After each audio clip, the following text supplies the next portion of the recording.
আসসালামু আলাইকুম ওয়া রাহমাতুল্লাহি ওয়া বারাকাতুহু। বিসমিল্লাহ ওয়ালহামদুলিল্লাহ ওয়াসসালাতু ওয়াসসালামু আলা রাসূলিল্লাহ ওয়া বা'দ। আলহামদুলিল্লাহ, সুপ্রিয় দর্শক শ্রোতা, দিনী ভাই এবং বোন, দেশে এবং দেশের বাইরে যে যেখান থেকে আমাদের সাথে যুক্ত হয়েছেন, সবাইকে আন্তরিক মোবারকবাদ এবং শুভেচ্ছা জানিয়ে শুরু করছি আপনাদের প্রিয় টেলিভিশন নেক্সাস টেলিভিশনের প্রতিদিনের বিশেষ আয়োজন বেকমেন্স বিস্কিটস নিবেদিত ইসলামী জীবন বিধান।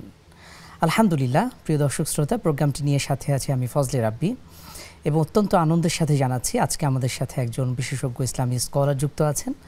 আমাদের প্রিয় মুখ, বিশিষ্ট ইসলামী স্কলার, মুফাসসিরে কোরআন শায়েখ সাদিকুর রহমান আজহারি। আসসালামু আলাইকুম ওয়া রাহমাতুল্লাহি ওয়া বারাকাতুহু। আসসালামু আলাইকুম শায়েখ, কেমন আছেন আপনি? আলহামদুলিল্লাহ, অনেক ভালো আছি। আপনি কেমন আছেন? আলহামদুলিল্লাহ, আমরা ভালো আছি। আশা করছি আমাদের সকল দর্শক শ্রোতা ভালো আছে। প্রিয় দর্শক শ্রোতা, আপনার যে কোনো প্রশ্ন কিন্তু আমাদেরকে করতে পারেন স্ক্রিনে দেওয়া নাম্বারে, অথবা সরাসরি আমাদের ফেসবুক, ইউটিউবে লাইভ থেকেও সরাসরি আপনারা প্রশ্ন করতে পারেন। দর্শক, আমরা আজকে যে বিষয়টি নিয়ে কথা বলতে চাই, আলহামদুলিল্লাহ সময়ের সাথে আমরা এগিয়ে চলছি। আমরা স্বপ্ন দেখি এই সমাজ নিয়ে, এই রাষ্ট্র নিয়ে, এই দেশ নিয়ে, কিন্তু কেন জানি সময়ের সাথে পাল্লা দিয়ে সমাজে আমাদের সুশৃঙ্খলতার অভাব লক্ষ্য করছি, অথবা অন্যায়ভাবে আত্মসাৎ করা, এই ধরনের বিভিন্ন রকম আমরা অন্যায়, অবিচার এবং চাঁদাবাজি, এই ধরনের বিভিন্ন বিষয়গুলো কিন্তু আমাদের সামনে চোখে উঠে আসে এবং বিভিন্ন সময় আমরা পত্রিকার পাতা খুললেই এই বিষয়গুলো আমরা দেখতে পাই। এই বিষয়গুলো আমাদেরকে কষ্ট দেয়।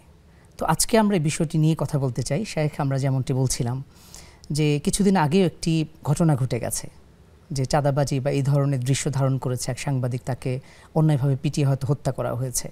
অথবা আমরা এমনও নিউজ দেখি যে চাঁদাবাজির অর্থ ভাগবাটোয়ারা করতে গিয়ে বিরোধের জের নিয়ে তারা অবশেষে আহত হচ্ছে অথবা নিহত হচ্ছে।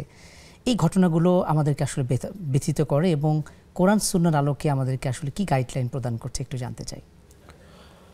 আলহামদুলিল্লাহি রাব্বিল আলামিন ওয়াসসালাতু ওয়াসসালামু আলা আতাম্মানিল আকমালানিল মুতালাজিমান সুম্মা আম্মা বা'দ। আল্লাহ পাকের শুকরিয়া আদায় করছি, আল্লাহ তাআলা আমাদেরকে যে অবস্থায় রেখেছেন। পারিপার্শ্বিক আমাদের যে বিষয়টা আপনি তুলে আনলেন, আমাদের দেশে অস্থির পরিস্থিতি যারা সৃষ্টি করছে, একটি আয়াতই তাদের জন্য যথেষ্ট, যে আয়াতে কারিমা সূরা হুদের মধ্যে রয়েছে। আউযু বিল্লাহি মিনাশ শাইতানির রাজীম, বিসমিল্লাহির রাহমানির রাহিম, ওয়ালা তারকানু ইলাল্লাযীনা যালামু ফাতামাসসাকুমুন নার। এই আয়াতে কারিমা নাজিল হওয়ার পর এটার সাবাবে নুজুল থেকে পাওয়া যায় যে নবীজি সাল্লাল্লাহু আলাইহি সাল্লামের চুলগুলো পেকে যাচ্ছিল, কয়েকটা চুল পেকে গিয়েছে সূরা হুদ এবং এর পরবর্তী কয়েকটি আয়াত নাজিল হওয়ার পরে। এবং নবীজি সাল্লাল্লাহু আলাইহি সাল্লাম হাদিসের মধ্যে বলেছেন যে শাইয়াবাতনি হুদুন ওয়া আখাওয়াতুহা। হুদ এবং এর পরবর্তী কয়েকটি সূরার আয়াতে কারিমা নাজিল হওয়ার কারণে নবীজি সাল্লাল্লাহু আলাইহি সাল্লামের বেশ কয়েকটি চুল পেকে গিয়েছিল। শুধু এর ভয়াবহতা চিন্তা করতে গিয়ে নবীজি সাল্লাল্লাহু আলাইহি সাল্লামের চুলগুলো পেকে গিয়েছে। আল্লাহ রাব্বুল আলামিন বলছেন যে ওয়ালা তারকানু, তোমরা সহযোগী হতে যেও না। এই তারকানু শব্দটি কোরআনুল কারিমে একবার এসেছে, দ্বিতীয় আর একবার আল্লাহ তাআলা রিপিট করেননি যে তোমরা সহযোগী হতে যেও না, সঙ্গী হতে যেও না, এমনকি ঠেস দিয়ে দাঁড়িও না যারা জুলম করবে তাদের সঙ্গে। কারণ যারা জুলম করবে ফাতামাসসাকুমুন নার, তাদেরকে জাহান্নামের আগুন স্পর্শ করবে। আগুনের ভয়াবহতার কথা নবীজি সাল্লাল্লাহু আলাইহি সাল্লাম এই আয়াতে কারিমা থেকে কেমন যেন উপলব্ধি করছেন এবং উপলব্ধি থেকেই নবীজি সাল্লাল্লাহু আলাইহি সাল্লাম ভীত সন্ত্রস্ত হয়ে ওনার চুলগুলো পেকে গিয়েছে যে আমার উম্মতের কী দশা হবে। এই জন্য হাদিসের মধ্যে আসছে মান ইনতাহাবা নহবাতান ফালাইসা মিন্না, যে লোকটা কাউকে অস্ত্র ঠেকিয়ে অথবা কারো উপরে অন্যায়ভাবে জুলম করে যা কোনো তার টাকা পয়সা যদি আদায় করে নেয় তাহলে ফালাইসা মিন্না, এই লোকটি আমার দলভুক্ত হতে পারে না। এবং আরও অনেকগুলো হাদিসের ভিতরে নবীজি সাল্লাল্লাহু আলাইহি সাল্লাম এই মর্মে বলেছেন মান হামালা আলাইনা সিলাহ ফালাইসা মিন্না, যে লোকটা অস্ত্র ধারণ করবে একজন মুসলিম ভাইয়ের উপরে, নবীজি বলছেন ফালাইসা মিন্না, সে আমি নবীর দলভুক্ত হতে পারে না। তাহলে নবী করিম সাল্লাল্লাহু আলাইহি সাল্লামের দলভুক্ত যদি আপনি আপনার নিজেকে মনে করেন, আপনি চাঁদাবাজির মতো এই মহা অন্যায় আপনি করতে পারেন না। আমাদের দেশে দেখা যায় যে সরকার পরিবর্তন হয় অথবা ক্ষমতার রদবদল হয়, কিন্তু আমাদের সামাজিক অবক্ষয় এতটা বেড়ে যায়, আমরা দেখা যায় একজন আরেকজনের চাইতে বড় চাঁদাবাজ হয়ে উঠি। আগে হয়তো আরেকজন চাঁদা নিত, এখন আরেকজন চাঁদা নেয়।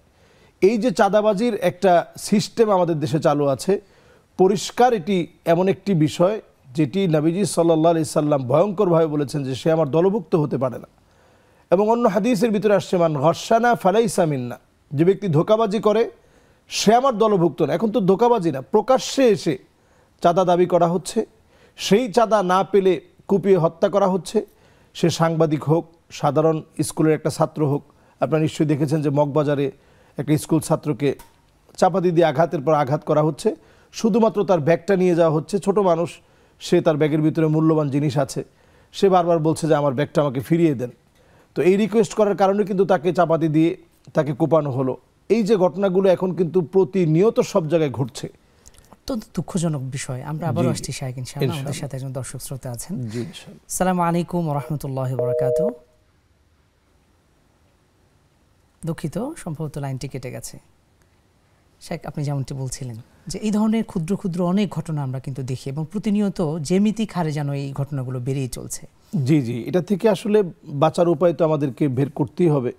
বাঁচার উপায় হিসেবে আমি বলবো যে শরিয়া এক্ষেত্রে যে সূত্র অ্যাপ্লাই করেছে, কোরআন এবং হাদিসের সূত্র অনুযায়ী, এদের হাতে যে লোকটা মারা গিয়েছে, সংঘবদ্ধ যে চক্র এই হত্যাকাণ্ডে জড়িত ছিল, তাদের প্রত্যেকের জন্য হত্যাকাণ্ড নিশ্চিত করা। আজকে দেখবেন কিশোর গ্যাং নামে একটা গ্যাং বের হয়েছে, যাদের কাজই হচ্ছে এরা ফজরের নামাজের সময় যখন মুসল্লিরা মাত্র উঠছে, আমাদের দেশে এখন 4:45 ফজরের নামাজ দাঁড়ায়, 4:50 ফজরের নামাজ দাঁড়ায়। তো দেখা যায় যে এই টাইমে অনেক মুসল্লিরা যখন যাচ্ছে, তখন সংঘবদ্ধভাবে এরকম কিশোর গ্যাংয়ের দ্বারা এখন কিন্তু মানুষ বিভিন্ন জায়গায় আক্রান্ত হচ্ছে। এবং অন্যান্য সময় আমাদের বোনেরা বিভিন্ন জায়গায় আক্রান্ত হচ্ছে, ইপটিজিংয়ের শিকার হচ্ছে। তো এই যে কিশোর গ্যাংয়ের একটা অপতৎপরতা এখন আমরা লক্ষ্য করছি, এগুলো থেকে পারিবারিক দায়িত্ব যেমন আছেই, পরিবার থেকে ছোটোবেলা থেকেই বাচ্চাদেরকে দেখাশোনা করা, যারা কোথায় যাচ্ছে, কার সঙ্গে মিশছে, এবং আমরা যারা নামাজ পড়ছি, সালাত আদায় করছি, আমাদের প্রত্যেকেরও সচেতনতার একটা জায়গা আছে। আমরা অন্তত যদি সামাজিকভাবে সংঘবদ্ধ থাকি এবং রাষ্ট্রীয়ভাবে যদি তৎপরতা চালাই যে এই রকম কোনো গ্যাং এরা যদি ধরা পড়ে, এদেরকে কিশোর বলে ছেড়ে না দেওয়া, বরং তাদেরকে শুধরে দেওয়ার পথটাকে বাতলে দেয়া, যাতে করে তারাও শুধরে যেতে পারে, তারাও যেন সংশোধন হয়। শেখ ইনশাআল্লাহ আবারও আসছে, আমাদের সাথে দর্শক শ্রোতা আছেন। আসসালামু আলাইকুম ওয়া রাহমাতুল্লাহি ওয়া বারাকাতুহু। ওয়া আলাইকুম আসসালাম ওয়া রাহমাতুল্লাহি ওয়া বারাকাতুহু। হুজুর, আপনারা ভালো আছেন? জি আলহামদুলিল্লাহ। বোন, প্রশ্ন করুন। হুজুর, আমি একটা প্রশ্ন করব, মানে ব্যাংকে টাকা লেনদেনের ব্যাপারে। আমার চলার মতো তেমন কিছু নাই, 2 লক্ষ টাকা আছে। এই টাকাটা যদি আমি ইসলামী ব্যাংকে রেখে মানে ওর লাভের টাকা দিয়ে একটু চলাফেরা করি, এটা হাদিসে কতটা এর জায়েজ আছে, শরীয়তে এটা কতটুকু জায়েজ? জীবন, অসংখ্য ধন্যবাদ। ইসলামী ব্যাংকে। জি, আমরা বুঝতে পেরেছি। ইনশাআল্লাহ আমরা শাইখের কাছ থেকে উত্তর নেব। জি শাইখ, গুরুত্বপূর্ণ প্রশ্ন। আমরা প্রশ্নটা দিয়ে আবার আলোচনায় ফিরবো ইনশাআল্লাহ। জি জি, আসলে বোনকে বলবো যে আপনি ইসলামী ব্যাংকে টাকা রাখতে যাচ্ছেন, অন্যান্য ব্যাংকের তুলনায় এটা নিঃসন্দেহে আপনার ভালো চিন্তা। এবং আল্লাহ রাব্বুল আলামিন আমাদেরকে এটাই শিখিয়েছেন যে আস-সা'য়ু মিন্না ওয়াল ইতমামু মিনাল্লাহ, চেষ্টা তো আমরা করব। এখন ইসলামী ব্যাংক 100% না পারলেও অন্যদের চাইতে চেষ্টা করছে, এবং বেটার চেষ্টা করার কারণে ইসলামী যে ব্যাংকিং ব্যবস্থাগুলো রয়েছে এগুলোকে অ্যাপ্রিসিয়েট করা এবং এগুলোর পাশে থাকা, এটা আমাদের ইমানি দায়িত্ব। তো আমরা সেই দৃষ্টিকোণ থেকে ইসলামী ব্যাংকে লেনদেন করব। কিন্তু আপনি যেটা বললেন যে 2 লক্ষ টাকাই আপনার আছে, আর তেমন কোনো টাকা পয়সা আপনার নেই, তো টাকা ফেলে রাখা এটা কিন্তু আল্লাহ তাআলা চান না। টাকা দিয়ে আপনি ব্যবসা বাণিজ্য করেন। এখন আমাদের অনেক মা বোনেরাও বাড়ির আঙিনায় অনেক ব্যবসা বাণিজ্য করে বেশ লাভজনক ব্যবসা করছে। বাংলাদেশে যে আমরা মুরগি লালন পালন করি, এই মুরগির মধ্যেও কিন্তু অনেক ভ্যারাইটিস কিন্তু বিভিন্ন রকম রয়েছে, কবুতরের ভিতরে অনেক রকম রয়েছে। এই বিভিন্ন ব্যবসার মধ্যে দিয়ে কিন্তু অনেকে ভালো সফল হচ্ছে। তো আমার বোনকে বলবো যে 2 লক্ষ টাকা অনেক, কিন্তু এটা আপনি ইসলামী ব্যাংকে রেখে দিলে খুব অল্প সামান্য টাকাই দিবে আপনাকে। সর্বোচ্চ তারা 700 এবং 700-1400 টাকা দিবে, অথবা ধরেন আপনি সর্বোচ্চ পেলে 2000 টাকা পেলেন। এটা খুব সামান্য, এটা আপনার চলার জন্য কঠিন হবে, কিন্তু আপনি এটা যদি ব্যবসায় কাজে লাগিয়ে আপনি সফলতা অর্জন করেন, এটা দিয়ে আপনাকে আল্লাহ তাআলা অনেক দূরে এগিয়ে নিয়ে যাবে ইনশাআল্লাহ। ইনশাআল্লাহ, আশা করি আমাদের বোন উত্তর পেয়েছেন। আমাদের সাথে আরেকজন দর্শক শ্রোতা আছেন। আসসালামু আলাইকুম ওয়া রাহমাতুল্লাহ। আসসালামু আলাইকুম ওয়া রাহমাতুল্লাহ। ওয়া রাহমাতুল্লাহ। ওয়া আলাইকুম আসসালাম। জীবন, প্রশ্ন করুন। আমি একজন 54 বছর বয়সী মরিয়ম, আমার নাম মরিয়ম। আমার 54 বছর বয়সে আমি বাতজনিত রোগে আক্রান্ত, মানে ডায়াবেটিস, তারপর হাই প্রেসার, তারপরে অনেক রোগী আছে, কিন্তু রাত্রে অনুগ্রহ করে যন্ত্রণাটা টেলিভিশনের ভারী সাউন্ডে বেশি। কমিয়ে প্রশ্ন করবেন। জি। হ্যাঁ, আমি রাত্রে বেশি আমার ব্যথাটা বাড়ে। আমি বেশিরভাগই তাহাজ্জুদ নামাজ পড়তে পারি না, সেজন্য আমি অনেক আফসোস করি, বসেও থাকি। তা আমার কি গুনাহ হবে? জীবন আমরা বুঝতে পেরেছি, ইনশাল্লাহ আমরা শাইখের কাছ থেকে উত্তর নেব, আমাদের সাথেই থাকুন। আলহামদুলিল্লাহ শাইখ। শাইখ, একটি প্রশ্ন সেটি হলো যে আমাদের এই সমাজে যে অনাচার বা অন্যায় জুলুম আমরা লক্ষ্য করছি, এর কিন্তু পানিশমেন্টও রয়েছে বা রাষ্ট্রীয়ভাবে এর কিন্তু আইনও রয়েছে, কিন্তু এরপরেও কিন্তু আমরা কোনোভাবে কেন জানি এই অন্যায়গুলো কমাতে পারছি না। এটা কারণ কি মনে করেন আপনি? আসলে আমাদের দেশে সবচাইতে বড় যে সমস্যা সেটা হচ্ছে আইনের প্রয়োগ নেই আমাদের দেশে। কুল্লুকুম রাইন ওয়া কুল্লুকুম মাসউলুন আন রাইয়াতিহি, প্রত্যেকে আমরা দায়িত্বশীল, দায়িত্বের ব্যাপারে জিজ্ঞাসিত হতে হবে, এটা আমরা সবাই জানি। কিন্তু তারপরেও আইনের প্রয়োগ আমাদের দেশে না থাকার কারণে আমরা প্রপার বিচারগুলো পাচ্ছি না। দেখুন, বাংলাদেশে যদি শুধু একটা আইন করা হয় যে হত্যার বিপরীতে হত্যা, কেউ যদি কাউকে মেরে ফেলে তাহলে কেসাস পদ্ধতিতে, শরিয়া নির্ধারিত পদ্ধতি, এটা কিন্তু আমাদের বাংলাদেশে আইনও আছে, ফাঁসির যে দণ্ডবিধি রয়েছে, সেভাবে যদি কার্যকর করা হয় তাহলে আপনি দেখবেন, আমি জিরোতে না বললেও একেবারে মাইনাস পর্যায়ে চলে যাবে। এবং আমরা 1 বছরই কিন্তু এর রেজাল্ট দেখব, যদি সত্যি বিচারটা বাংলাদেশে হয়, কেউ কাউকে হত্যা করেছে এবং সেও যদি ফাঁসির দণ্ডবিধিতে পড়ে যায়, তাহলে দেখবেন 1 বছরের মাথায় বাংলাদেশের এই হত্যাযোগ্য অন্যায়গুলো মাইনাসের কোঠায় চলে যাবে। কিন্তু আমরা আসলে এই আইনানুগ ব্যবস্থাপনা দুর্বল হওয়ার কারণে এবং এগুলোর যথাযোগ্য ব্যবহার না করার কারণেই আমরা এই ধরনের অন্যায় আমরা এগুলোকে বন্ধ করতে পারছি না। আমরা বুঝতে পেরেছি শাইখ, খুবই চমৎকার আলোচনা চলছিল। প্রিয় দর্শক শ্রোতা, আলহামদুলিল্লাহ আমরা আলোচনা করছিলাম খুবই গুরুত্বপূর্ণ একটি বিষয়। আমাদের সাথেই থাকুন, আমরা ছোট্ট একটি বিরতিতে যাচ্ছি, খুব শীঘ্রই ফিরছি।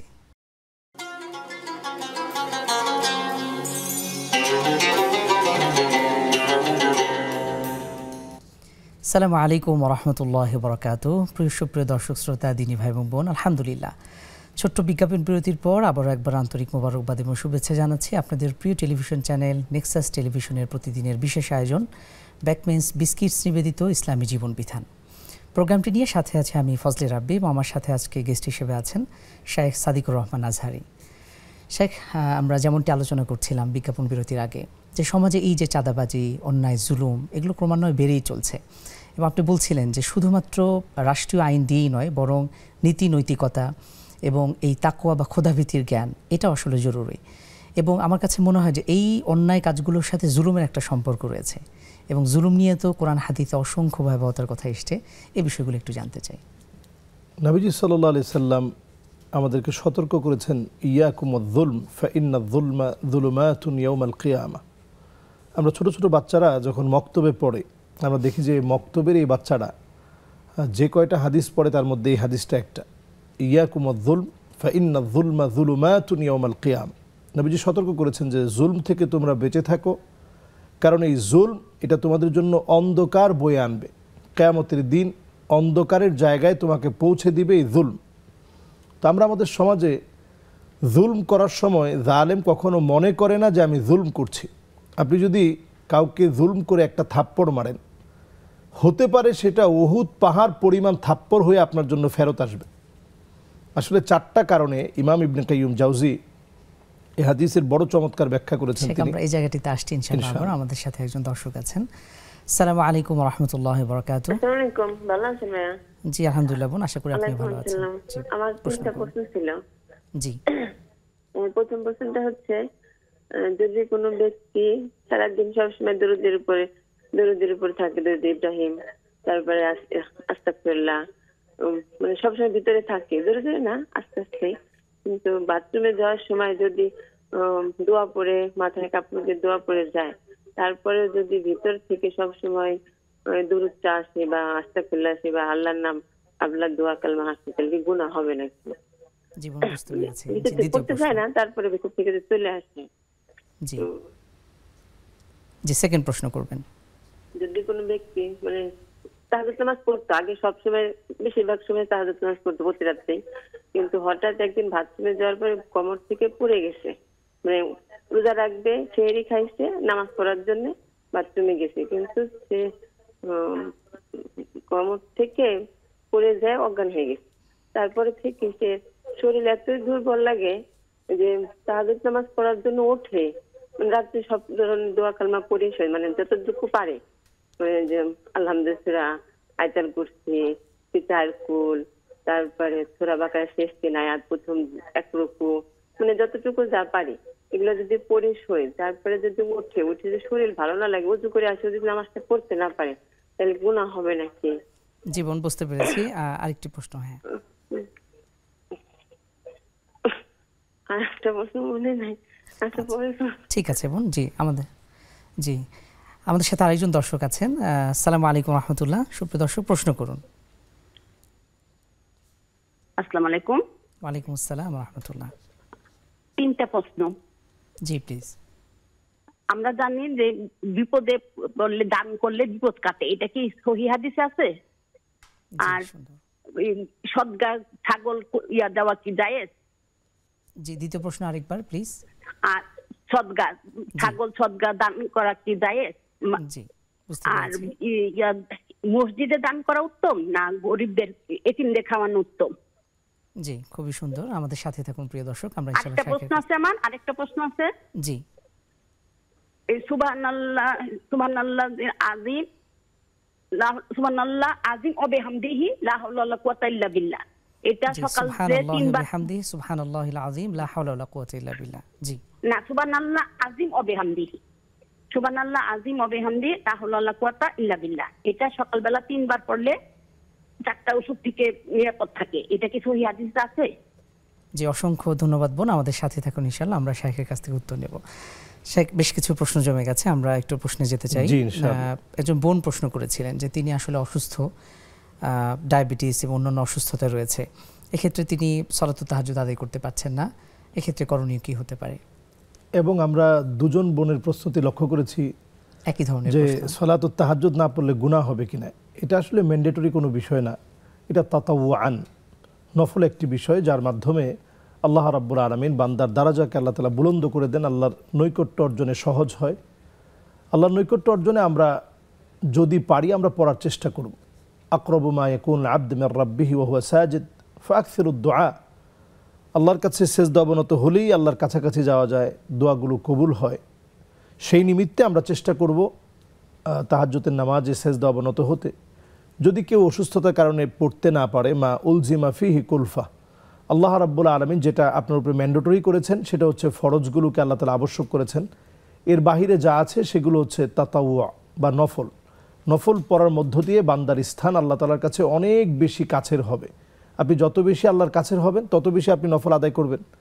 এই জন্য নফলগুলোর মধ্য দিয়ে বান্দা আল্লাহর নৈকট্য অর্জন করে, এবং এই নৈকট্যটা এত নৈকট্য অর্জন করে যে আপনার বান্দা যখন হাঁটতে থাকে, আপনি আল্লাহর দিকে বেগবান হয়ে হাঁটবেন, আল্লাহ রাব্বুল আলামিন কাহারুল, আল্লাহ তাআলা দৌড়াবেন আপনাকে রহমত করার জন্য।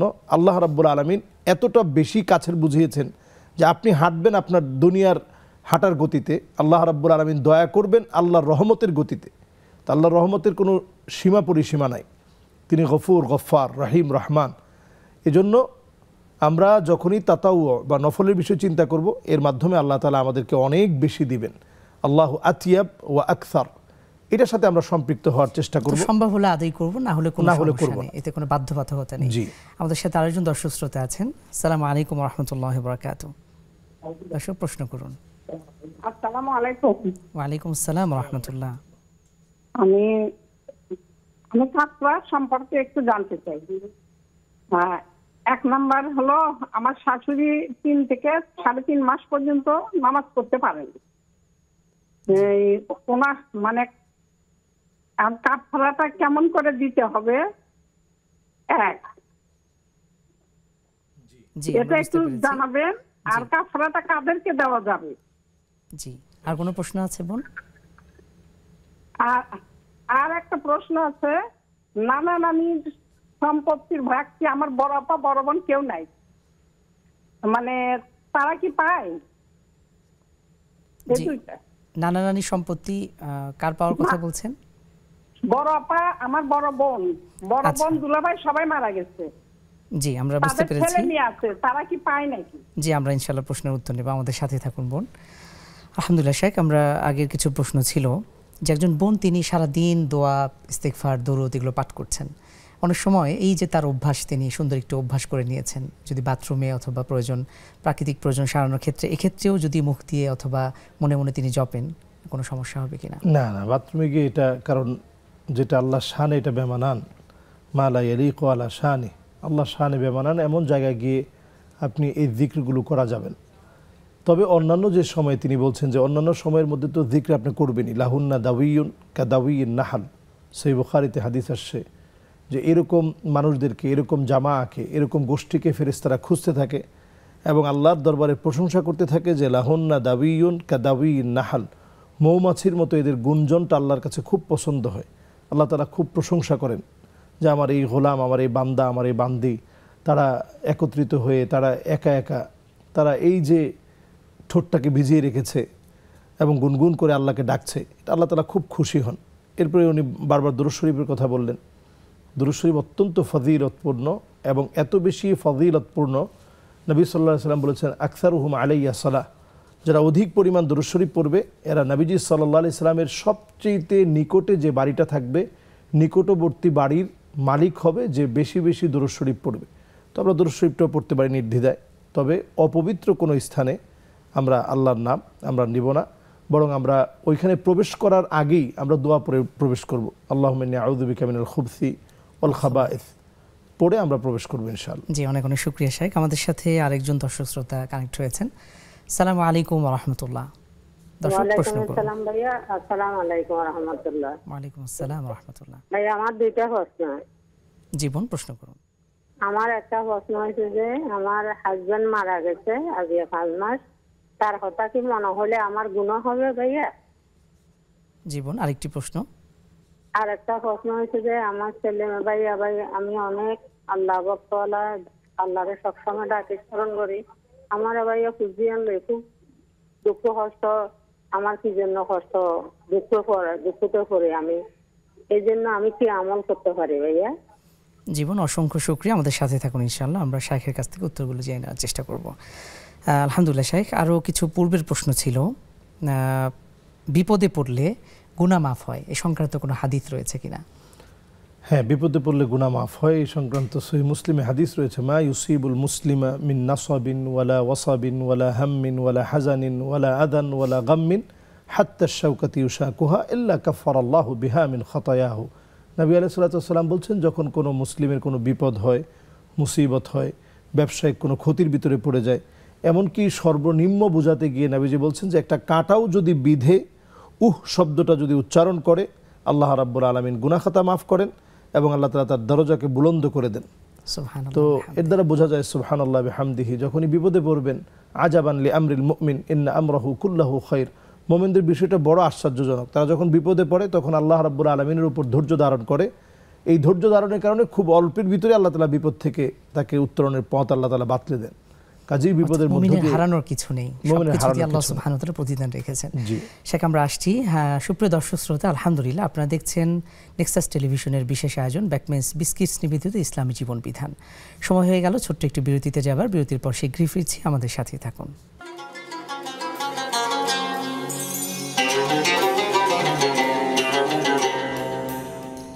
আসসালামু আলাইকুম ওয়া রাহমাতুল্লাহি ওয়া বারাকাতুহু। সুপ্রিয় দর্শক শ্রোতা, দিনী ভাই এবং বোন, দেশ ও দেশের বাইরে যে যেখান থেকে আমাদের সাথে যুক্ত আছেন, সবাইকে আরও একবার আন্তরিক মোবারকবাদ এবং শুভেচ্ছা জানিয়ে শুরু করছি নেক্সাস টেলিভিশনের প্রতিদিনের অনন্য আয়োজন ব্যাকমেন্স বিস্কিটস নিবেদিত ইসলামী জীবন বিধান। আপনারা যে কোনো প্রশ্ন আমাদেরকে করতে পারেন ইনশাআল্লাহ, আমাদের সম্মানিত শাইখ এই বিষয়গুলো কোরআন এবং সুন্নাহর আলোকে আপনাদেরকে জানানোর চেষ্টা করবে। তো আলহামদুলিল্লাহ শাইখ, আমরা বেশ কিছু প্রশ্ন নিচ্ছিলাম। আলহামদুলিল্লাহ, আরেকটি প্রশ্ন ছিল, আমরা প্রশ্ন থেকে আবার আলোচনায় যেতে চাই। একটি প্রশ্ন হলো যে সাদাকার ক্ষেত্রে ছাগল বা এই ধরনের পশু পাখি প্রাণীগুলো সাদাকা করতে পারবে কিনা, এবং এটা মসজিদ মাদ্রাসা বা কোন জায়গায় দেওয়াটা বেশি যুক্তিযুক্ত? জি, সাদাকাটা যদি আমরা কাউকে খাবার খাওয়ানোর চিন্তা করি, এটা ইসলামে অত্যন্ত উত্তম একটি অভ্যাস এবং সওয়াবের কাজ। হাদিসের মধ্যে আসছে আইয়ুল ইসলামি খায়রুন, এটা ব্যক্তি বিশেষ নবীজি সাল্লাল্লাহু আলাইহি সাল্লাম বিভিন্ন জনকে বিভিন্নভাবে আইডেন্টিফাই করে নবীজি কথাটা বলেছেন। ইসলামের মধ্যে কোন কাজটা উত্তম? নবীজি বলেছেন যে তুতঈমুত তাআম, কাউকে খাবার খাওয়ানো, ও তুকরিউস সালাম আলা মান আরাফত ওয়া মান লাম তারিফ, যাকে তুমি চেনো অথবা চেনো না, পরিচিত অপরিচিত মানুষকে খাবার খাওয়ানো, এটা ইসলামের উত্তম অভ্যাসের একটি। তো এটার মধ্য দিয়ে আল্লাহ তাআলা অত্যন্ত খুশি হন নিশ্চয়ই। তো সাদাকা করা যেতে পারে। সাদাকা করার ক্ষেত্রে আমরা এতিমদেরকে খাওয়াবো না মসজিদে দান করব, এটা একটু জটিল প্রশ্ন।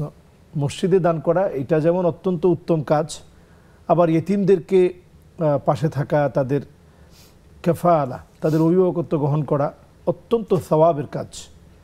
এজন্য আমরা এতিমদের পাশে যেমন থাকব, মসজিদেও আমরা দান করব। তবে দুইটাকে আমরা এক না করি।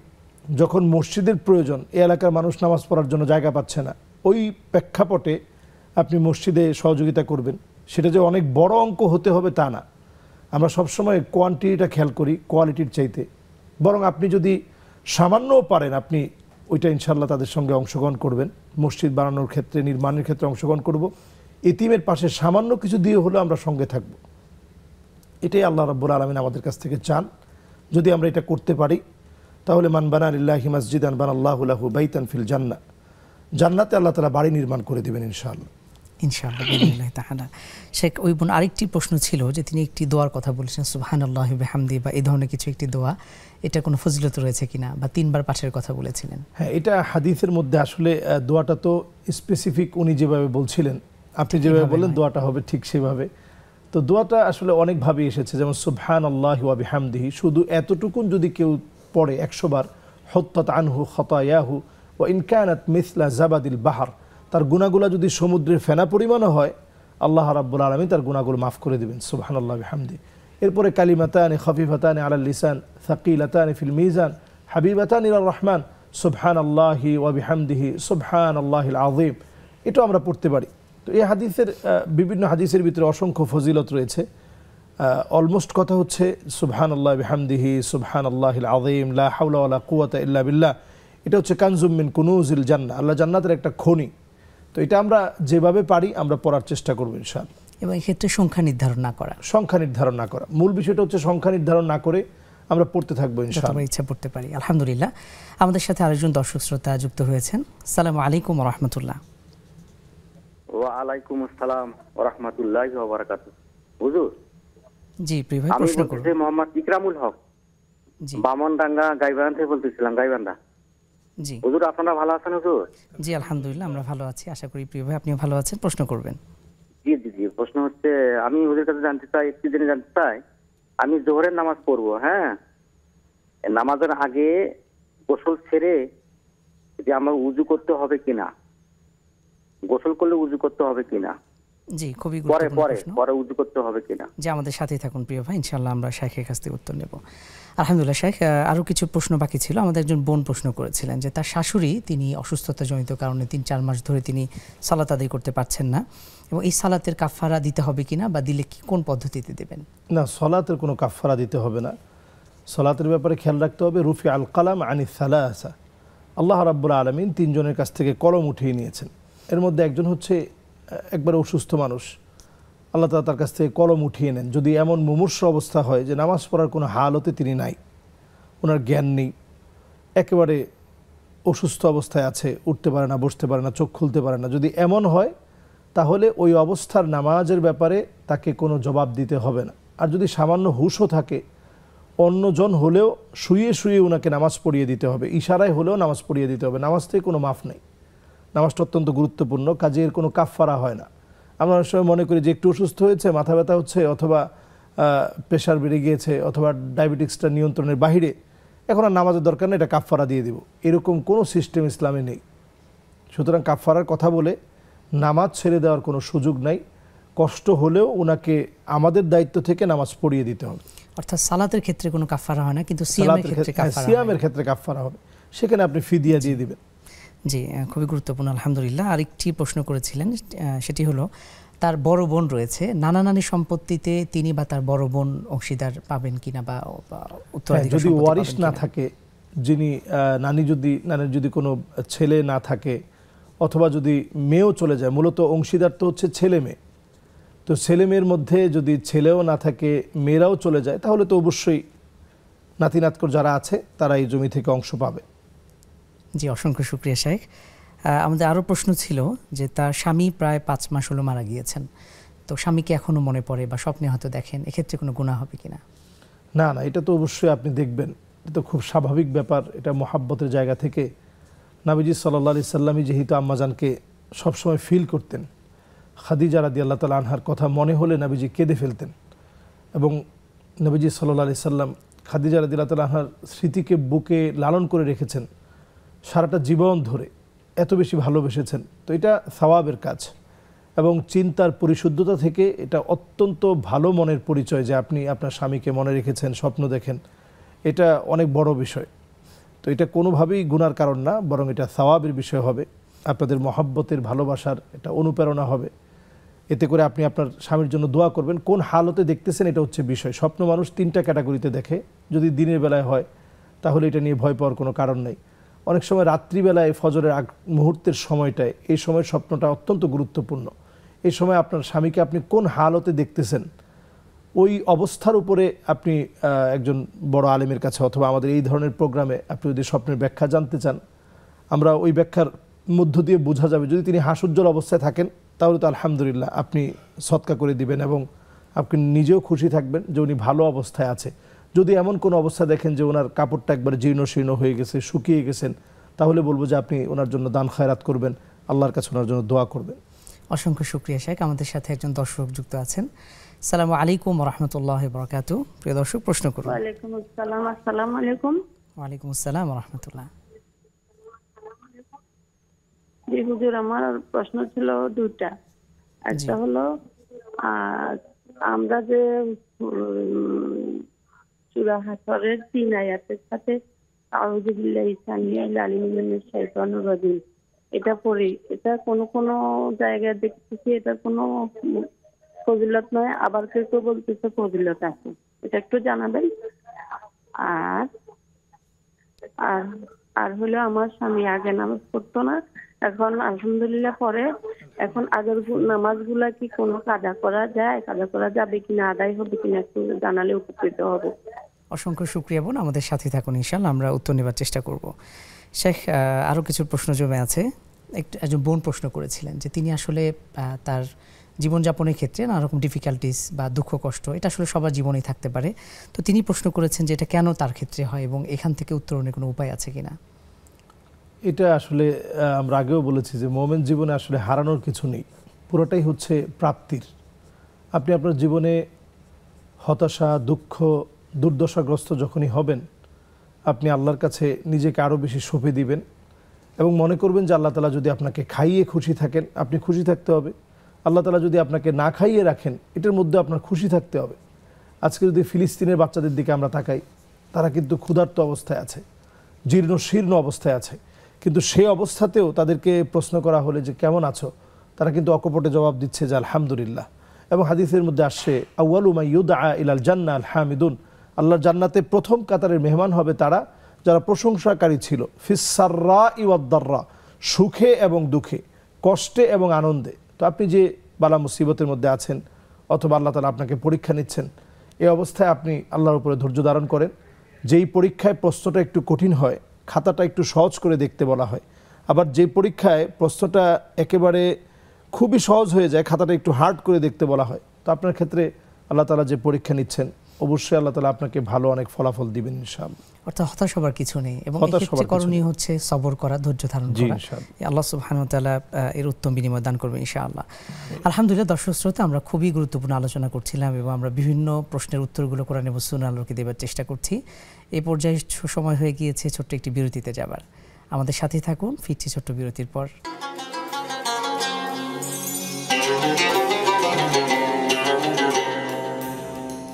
আসসালামু আলাইকুম ওয়া রাহমাতুল্লাহি ওয়া বারাকাতুহু। সুপ্রিয় দর্শক শ্রোতা, বিজ্ঞাপন বিরতির পর আরও একবার আন্তরিক মোবারকবাদ এবং শুভেচ্ছা। আপনারা দেখছেন নেক্সাস টেলিভিশনের প্রতিদিনের অনন্য আয়োজন ইসলামী জীবন বিধান, পাওয়ার্ড বাই অথবা নিবেদন করছে বেকনেস বিস্কিটস।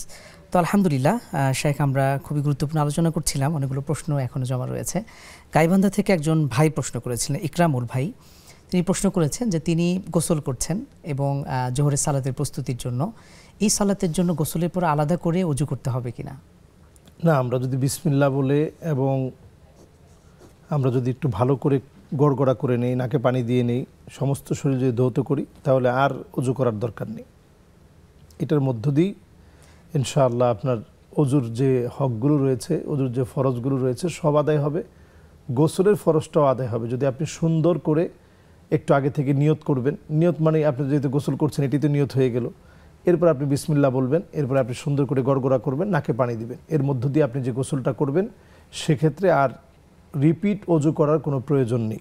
খুবই চমৎকার, জাযাকাল্লাহ শেখ। একজন বোন প্রশ্ন করেছিলেন যে সূরা হাশর আমরা জানি, আমরা ফজরের সময় বা সকাল সন্ধ্যা আমল হিসেবে অনেকেই করে থাকে, সূরা হাশরের শুরুতে আউযু বিল্লাহ বিসমিল্লাহ পড়তে হবে কিনা? না, আমরা এই আমলটাকে যেভাবে করে থাকি এভাবে সরাসরি দলিলটা পাওয়া যায় না। তো আমরা মাসনুন পদ্ধতিতে আমরা আমলটা করব। সূরা হাশরের শেষ 3 আয়াত আমরা তেলাওয়াত করতে পারি, এতে কোনো সমস্যা নেই। এবং অত্যন্ত কোরআন কারীমের আয়াত যেহেতু অত্যন্ত সওয়াবের বিষয় এবং এর ফজিলতের ব্যাপারেও অনেক হাদিস এসেছে, যদিও কিছু বর্ণনা দুর্বল হলেও অন্যান্য বর্ণনাগুলো মিলিয়ে আমরা আমলটা করতে পারি। তবে আমরা এটাকে গতানুগতিক যে সিস্টেম বানিয়ে নিয়েছি এই সিস্টেমে না রেখে বরং আমরা মাসনুন আরও যে দোয়াগুলো নবীজি সাল্লাল্লাহু আলাইহি সাল্লাম করেছেন একেবারে সহিহ হাদিস দ্বারা প্রমাণিত সেই আমলগুলো করার চেষ্টা করব। যেমন আল্লাহুম্মা আনতাস সালাম ওয়া মিনকাস সালাম তাবারাকতা ইয়া যাল জালালি ওয়াল ইকরাম আল্লাহুম্মা লা মানিআ লিমা আতাইত ওয়া লা মু'তিয়া লিমা মানা'ত ওয়া লা ইয়ানফা'ু যাল জাদ্দি মিনকাল জাদ। আয়াতুল কুরসি তো আমরা সকলে পড়ছি আলহামদুলিল্লাহ, সূরা ইখলাস, সূরা ফালাক, সূরা নাস। এরপর আমরা আল্লাহুম্মা আফিনি ফি বাদানি, আল্লাহুম্মা আফিনি ফি সামঈ, আল্লাহুম্মা আফিনি ফি বাসারি, লা ইলাহা ইল্লা আন্ত, বিসমিল্লাহিল্লাযী লা ইয়াদুররু মা ইসমিহি শাইউন ফিল আরদি ওয়া লা ফিস সামা ওয়া হুয়াস সামিউল আলিম, আউযু বিকালিমাতিল্লাহি তাম্মাতি মিন শাররি মা খালাক, সুবহানাল্লাহি ওয়া বিহামদিহি আদাদা খালকিহি ওয়া রাদা নাফসিহি ওয়া জিনাতা আরশিহি ওয়া মিদাদা কালিমাতিহি। এরপর সাইয়্যিদুল ইস্তিগফার রয়েছে আল্লাহুম্মা আনতা রাব্বি লা ইলাহা ইল্লা আনতা খালাকতানি ওয়া আনা আবদুক ওয়া আনা আলা আহদিকা ওয়া ওয়া'দিকা মাসতাতু আউযু বিকা মিন শাররি মা সানা'তু আবুউ লাকা বিনি'মাতিকা আলাইয়া ওয়া আবুউ বিযামবি ফাগফিরলি ফাইন্নাহু লা ইয়াগফিরুয যুনুবা ইল্লা আনতা। এটা যদি আপনি ফজরের পরে পড়েন, মাগরিবের আগে মারা যান, আল্লাহ তাআলা আপনার গুনাহ মাফ করে দিবেন, সুবহানাল্লাহি বিহামদি। আবার যদি মাগরিবের পরে পড়েন, ফজর হওয়ার আগ পর্যন্ত সময়ে যদি আপনি মারা যান, আল্লাহ রাব্বুল আলামিন আপনাকে মাফ করে দিবেন, সুবহানাল্লাহি বিহামদি। সুতরাং এই দোয়াগুলো আমরা পড়তে পারি, প্রতিনিয়ত মুখস্থ করে নিতে পারি ইনশাআল্লাহ। ইনশাআল্লাহ তাআলা আল্লাহ আমাদেরকে এই ফজিলত দান করুন। আরেকটি প্রশ্ন ছিল যে বোনটি তার স্বামী আগে সালাত পড়তেন না, রিসেন্টলি তিনি সালাত শুরু করেছেন, তো তার যে আগের সালাত রয়েছে এটি আদায় করবেন কিনা বা কোনো পদ্ধতি রয়েছে কিনা, যদিও আমরা উত্তরটি দিয়েছি।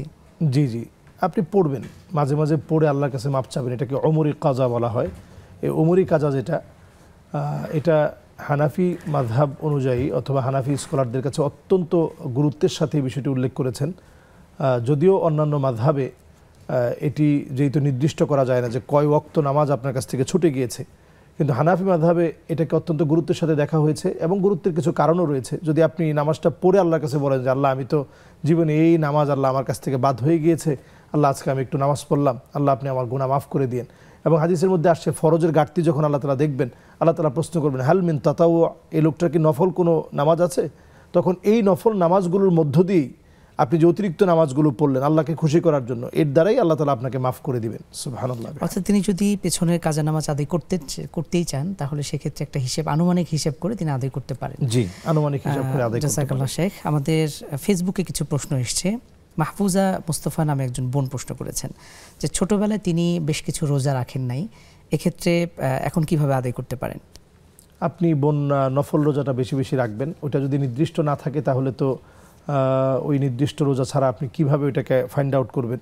এজন্য আপনি নফল রোজা রাখতে থাকেন, আল্লাহ তাআলা চাইলে আল্লাহ তাআলা মাফ করে দেবেন ইনশাআল্লাহ। ইনশাআল্লাহ তাআলা। আরেকজন বোন প্রশ্ন করেছেন সাইদা মিম নামে, তিনি প্রশ্ন করেছেন 3 ব্যক্তির নামাজ কবুল হয় না, তার মধ্যে একটি উল্লেখ করেছেন যে তার মধ্যে যেই স্ত্রী তার স্বামীর অবাধ্য, এরকম কোনো হাদিস রয়েছে কিনা এবং অপর 2 ব্যক্তির কথাও এরকম হাদিসে এসেছে? হ্যাঁ, অপর 2 ব্যক্তির কথাও হাদিসের মধ্যে আসছে। এর মধ্যে সম্ভবত এই হাদিসটি ইবনে মাজাতে এসেছে এবং তিরমিজিতে এসেছে। যে চাকর তার মুনিবের কাছ থেকে, এটা চাকর বলতে বোঝাচ্ছি আমি, এক সময় তো দাসদাসী ক্রয় বিক্রয় হতো, তো এরকম আপনাকে যে ক্রয় করে এনেছে, আপনি যখন সেই ক্রয়কৃত হওয়ার পরও আপনি যখন সেখান থেকে চলে যাবেন, এমন ব্যক্তির দিকে, এমন ব্যক্তির নামাজ আল্লাহ রাব্বুল আলামিন কবুল করেন। মুনিবের অবাধ্য হওয়া। হ্যাঁ, মুনিবের অবাধ্য হওয়া, এক কথায় মুনিবের অবাধ্য হওয়া। আর দ্বিতীয় আরেক শ্রেণী হচ্ছে যে স্ত্রী তার স্বামীর অবাধ্যাচরণ করবে, তার নামাজ আল্লাহ রাব্বুল আলামিনের কাছে তার সালাতটা কবুল হবে না। তো এরকম আরও একটা শ্রেণী হাদিসের মধ্যে রয়েছে, যদিও এই মুহূর্তে আমার এটা মনে পড়ছে না। 3 শ্রেণীর মানুষের কথা বলা হয়েছে যে এই ধরনের হাদিস রয়েছে। জি, হাদিস রয়েছে এবং হাদিসটি নাসিরউদ্দিন আলবানী হাফিজাহুল্লাহ ওয়া রাআ রাহমাতুল্লাহ আলাইহি তিনি এই হাদিসটার ব্যাপারে বলেছেন যে হাদিসটা দাঈফ। অনেক মুহাদ্দিসিনে কেরাম হাদিসটাকে হাসান বলেছেন। তার মানে এটা গ্রহণযোগ্য যে যদি কোনো স্ত্রী যদি স্বামীর অবাধ্যাচরণ করে তার নামাজ আল্লাহর কাছে কবুল হবে না। এবং এটি তো আসলে কবিরা গুনাহ, এটি না হওয়াটাই কাম্য। আল্লাহ তাআলা আমাদেরকে হেফাজত করুন। আরেকটি প্রশ্ন রয়েছে, আফিয়া দিল সিদ্দিকা বোন প্রশ্ন করেছেন, যদি এই ধরনের উত্তর আমরা ইতিমধ্যে দিয়েছি, আমার সন্তান নানার সম্পত্তিতে তিনি ভাগ পাবেন কিনা?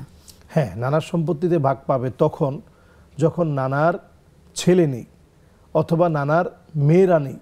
মেয়ের অবর্তমানে নাতি তো ভাগ পাবে, আর যদি মেয়ে থাকে তাহলে তো এই সম্পদের মালিক হচ্ছে মেয়ে, নাতি না।